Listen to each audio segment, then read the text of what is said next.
Welcome to another day of Bhagavad Gita Sadhana, recorded on the weekend, which generally in Western culture is associated with having more time. So today we're wrapping up our visit with a couple of really challenging verses of the Bhagavad Gita. That way your brain has a chance to rest if you're watching this live. If you just joined or if you're catching up, no problem. Watch at your convenience. And if you have any questions, maybe go back to a previous video or email me, text me, comment. There is a web link below that not only has some free resources related to the Gita. For example, you can hear me chanting all of chapter 7 of my translation in meter, so you can really get the poetic feel for it. So you can find links to that, and then other free resources, and I totally blanked out. Just go there and see what happens. Oh, other workshops. Sure. I'm Atmadarshan or Laura, and I'm a Westerner who came to the Bhagavad Gita later in life, I would say, and really loved it. I've always had a penchant for, the stories and traditions of world culture. And this one really stuck with me because from a young age, I've been interested in who am I really?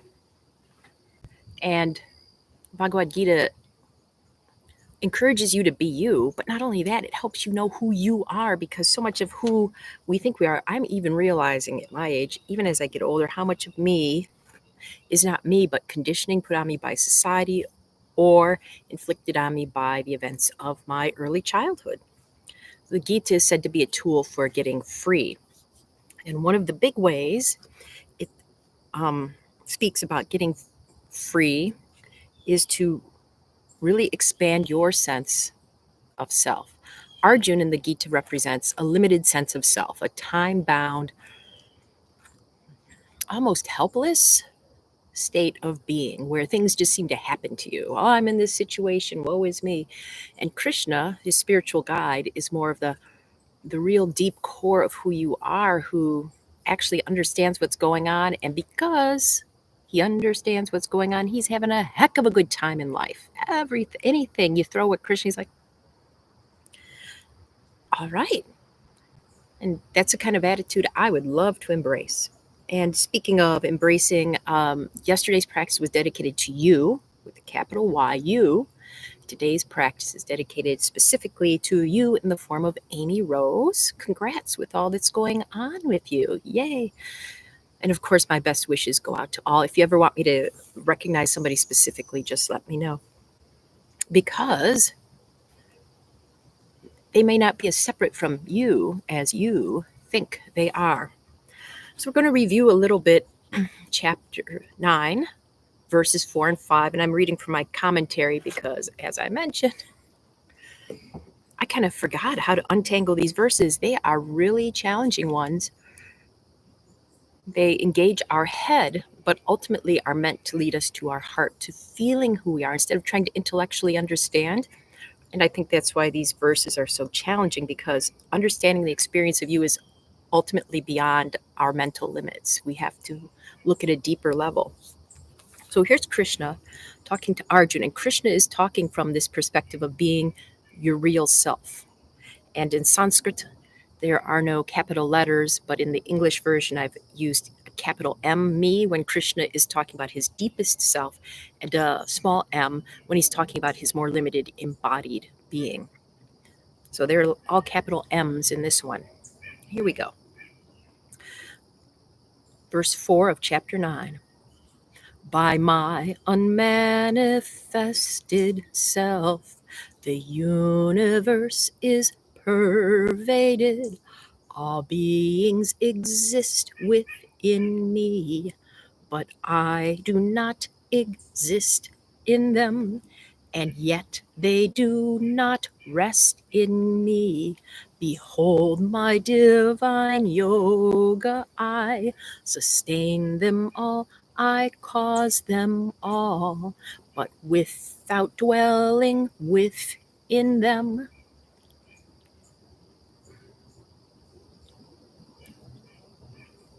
So pretty, but what does it mean? I remember first encountering these verses and going, what? And really trying to translate and retranslate the verses. And this is the closest I could come to something I could start to wrap my head around. But remember, it's more about the heart. I'm going to read the commentary that we read yesterday and then add a little bit more that hopefully explains these levels of being. The idea that all beings exist within me, but I do not exist within them, and they don't rest in me. What? Okay. So we're looking at our relationship to our bodies. Remember, which sentence sounds more accurate? I am a body or I have a body. Okay, so generally, many of us and native English speakers would say, I have a body. Keep that in mind.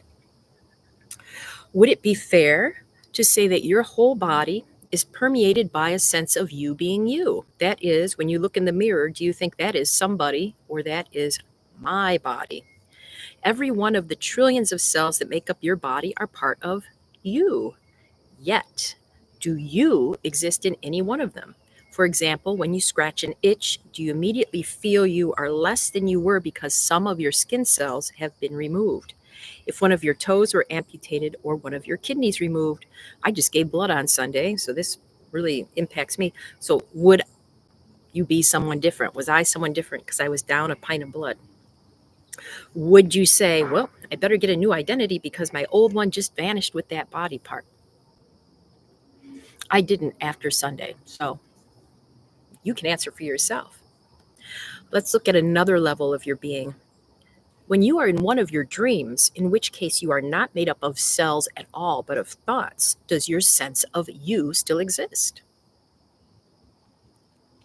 So, your cells exist in you, but you do not exist in them. Because if you did, then just by getting rid of a few cells, you would feel like you are greatly diminished. At the same time, your cells do not exist in you. In a dream, you don't have cells. You can manifest even without those cells. Wow. Wow. Wow. So the idea here is who we identify with is often just very limited and not completely accurate. And this causes, according to the Gita, according to the Yoga Sutras of Patanjali and many other spiritual books from different traditions, this causes us suffering. We identify with something we're really not. We don't understand who we are. The idea of these verses is to start cracking our minds open to think differently about ourselves. And it's in the section on Bhakti Yoga about the heart, about going beyond just thinking about ourselves and accepting ourselves, even loving ourselves, wherever and whatever that might be. It's our job in life to find out who we are so that we can be that person. That person is necessary. You are necessary to the cosmos, to the universe. You just have to remember that and accept that. A great way to settle the mind for contemplating such wild concepts is through a balanced pose. And we've been doing a one-footed pose, but you can sit, lie down, or choose another pose depending on your body's needs today. Ooh, in the lawn.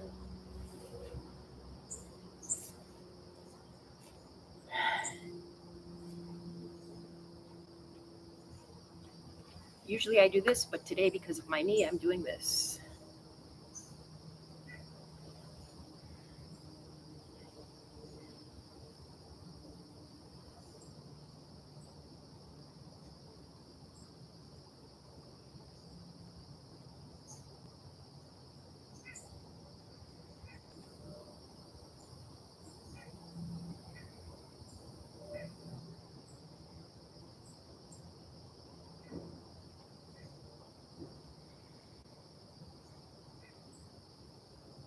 Let's switch sides.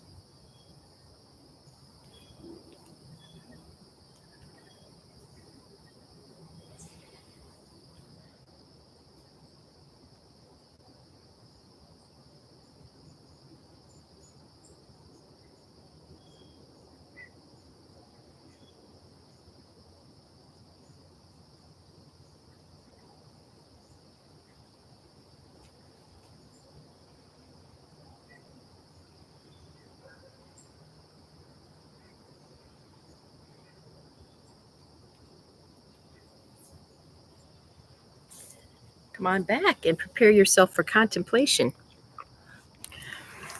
I wobbled a bit there if you happen to see that because a mourning dove just kind of flew by at eye level. Thanks for joining, friend. Okay, I don't even know how to put today's contemplation except to invite you to really start finding a way to connect to yourself beyond this limited idea, this time bound, materially bound idea of who you are. Can you connect with any aspect of the you that is greater than that? This is a toughie. And if you're like, I have no idea even how to start, one thing you can do is there's a breath meditation where you mentally repeat soul on the inhale and hum with each exhale. And it means that soul hum means I am that with a capital T. It's supposed to help us realize who we are. You can try that or whatever you like for the next 5 minutes.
Ooh, that's 5. Welcome back. Well, I hope you use the rest of the day to contemplate this concept. And if not, hey, I just hope you're happy. And speaking of, I almost forgot. Congratulations to Jeff's grandson and whole family. I don't know your grandson's name, Jeff, but may the wedding be wonderful. May you all celebrate in addition to your family and yourself. We'll dig into more of this hopefully tomorrow, tech willing. So until then.